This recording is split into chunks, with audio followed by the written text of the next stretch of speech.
それが人の世のためとなるからだ。必ずな。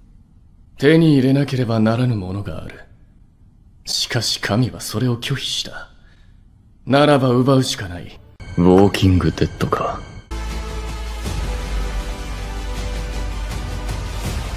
Vous vous êtes peut-être déjà posé cette question, mais pourquoi Dabi possède des flammes bleues? Maintenant qu'on connaît son histoire et qu'on sait d'où il vient, on pourrait aisément imaginer qu'il possède les mêmes flammes qu'Endeavor ou tout simplement Shoto. Mais ici, quelque chose diffère, donc je me suis dit que ça serait intéressant d'en faire une vidéo, de théoriser sur ça. Ce serait une vidéo assez courte, mais je pense qu'on peut faire un truc assez sympa, donc on est parti.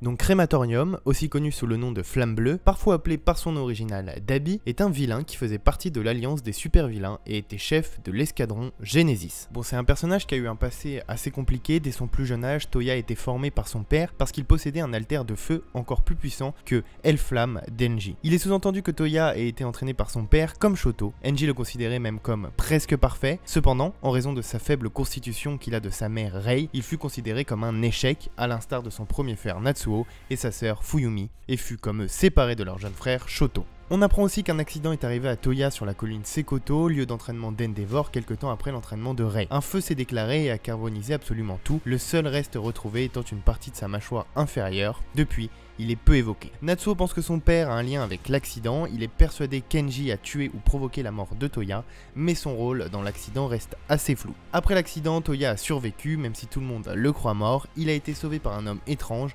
probablement All for One, puis il fut placé dans un hôpital où il a dormi pendant 3 ans, après que le docteur Yujiko l'ait soigné en séparant ses organes perdus. Après s'être réveillé, Tula voulait rentrer chez lui, mais c'est alors qu'All for One s'adresse à lui via un écran d'ordinateur et lui dit qu'il est un échec, ce qui mit Toya en colère car ses paroles lui ont rappelé ce que son père lui a fait subir et il se mit à brûler l'hôpital. Plus tard, il découvrit que sa famille le croyait mort et il a passé une bonne partie de sa vie à préparer sa vengeance contre son père pour tout le mal qu'il lui a fait subir à lui et sa famille, devenant par la suite Dabi. Bon, maintenant qu'on a vu tout ça, je pense que chose importante, c'est de parler de son alter crémation. L'alter de feu de Crématorium lui permet de générer instantanément des flammes bleues de son corps, les expulsant à volonté de n'importe quelle partie du corps avec un minimum d'effort. Ces flammes sont extrêmement chaudes et en raison de leur coloration bleue, leur température et leur intensité sont plus élevées que celles d'un feu normal ou que celui de Endeavor par exemple, étant assez chaudes, comme on l'a vu, de brûler tout un groupe de vilains en cendres en quelques secondes. Crématorium peut aussi brûler tout ce qu'il touche, y compris les matériaux durs comme le bois, la roche ou encore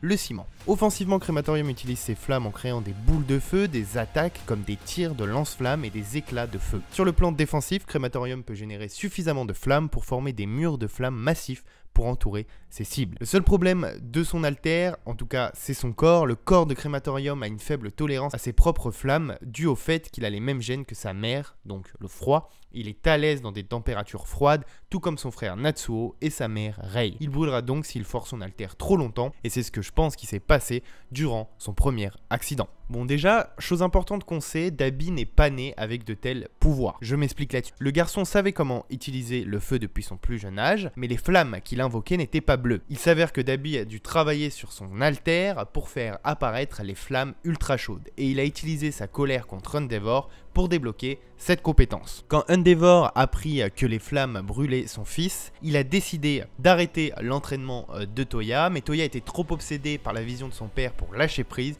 Il s'entraîna donc en secret, sans personne autour de lui. C'est au cours de cet entraînement en solo que Toya était capable de libérer le feu bleu. Le garçon réalisa qu'il devait s'énerver pour libérer ce genre de flamme. C'était une bonne chose qu'il ait beaucoup d'émotions refoulées. La négligence d'Endeavor l'avait poussé à bout et ce feu bleu devenait de plus en plus puissant au fur et à mesure que Toya s'énervait. Les choses ont fini par bouillir chez lui et les flammes de Toya lui ont donné l'issue parfaite. Il a brûlé sa cachette d'entraînement avant de s'échapper et Dabi est né de ses cendres. Il a depuis perfectionné l'utilisation de ses flammes bleues et maintenant le clan Todoroki doit réparer les dégâts causés par Endeavor. Bon, maintenant qu'on sait tout ça, qu'on sait un peu plus ce que le manga nous a dit, ce que l'œuvre nous a dit, il y a deux théories qui pour moi peuvent s'offrir à nous, qui sont les deux théories les plus probables. La première théorie qu'on peut se donner, c'est qu'en fait il n'y a pas réellement d'explication. L'auteur il veut juste prouver que les flammes de Dabi sont vraiment plus plus chaudes que celles d'Endeavor, et donc c'est plus un effet de style qui fait que les flammes d'Endeavor sont déjà très chaudes et celles de Shoto aussi, mais tout simplement en les faisant bleues, il veut montrer que voilà, c'est des flammes qui sont extrêmement plus chaudes, qu'elles ont des capacités différentes, et donc les faire bleues, voilà, ça peut faire en sorte d'être un effet style. Et même si on voulait aller plus loin que les capacités, on pourrait se dire, comme on l'a vu tout à l'heure, c'est ces émotions qui ont réussi à activer ces flammes bleues,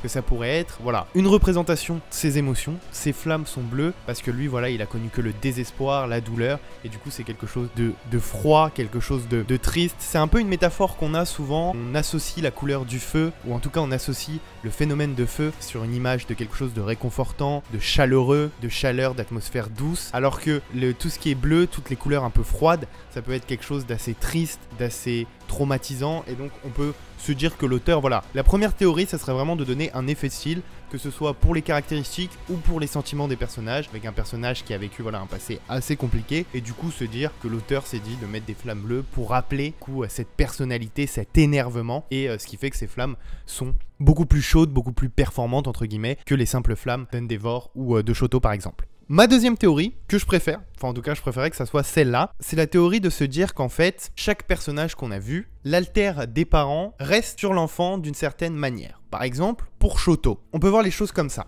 Endeavor a ses flammes. Rei a son alter de glace, et chez Shoto, cela s'est montré par sa capacité à pouvoir utiliser le feu et en même temps la glace. On pourrait imaginer que chez Dabi, l'alter de son père s'est donc montré par ses flammes, et que l'alter de sa mère ne s'est pas uniquement montré, parce que on le sait qu'elle s'est montrée par son corps qui préfère les températures froides, qui est plus à l'aise dans des atmosphères froides, mais que ça ne s'arrête pas là, et que justement, l'auteur a voulu nous rappeler que, à cause justement de son corps, de cette capacité à résister à des températures beaucoup plus froides que la norme, change la couleur de son feu, je sais pas par quel phénomène, mais le fait qu'en gros ces flammes soient bleues, c'est un peu simpliste, mais que ça soit justement par le fait que les deux alters mélangés des parents ont donné, voilà, cette couleur un peu bleue, un peu glace, et c'est ce que j'ai voulu montrer sur la miniature. Donc voilà, c'est deux théories que je m'étais faites, j'espère que j'ai bien pu les exprimer avec mes mots. C'était un peu compliqué parce que j'avais pas de phénomène scientifique à vous donner, généralement c'est ce que j'essaye de mettre dans mes théories, mais là c'était vraiment que de l'esthétique, donc c'était un peu plus compliqué. Voilà, n'hésitez pas à me dire en commentaire ce que vous en pensez. Si vous avez d'autres théories, n'hésitez pas à me les dire. Je voulais en parler, je voulais surtout ouvrir le débat parce que c'est vrai que là les théories elles sont assez simplistes, mais c'est un personnage qui est assez cool et moi je trouve ça assez intéressant, donc je voulais vous en parler. N'hésitez pas à me dire ce que vous en pensez en commentaire. C'est déjà la fin de cette vidéo, en tout cas merci d'être de plus en plus nombreux sur cette chaîne YouTube, ça me fait super plaisir. Moi je vous dis à bientôt pour une nouvelle vidéo. N'hésitez pas à vous abonner, à liker et à partager cette vidéo. C'était Thibaut, allez, ciao ciao.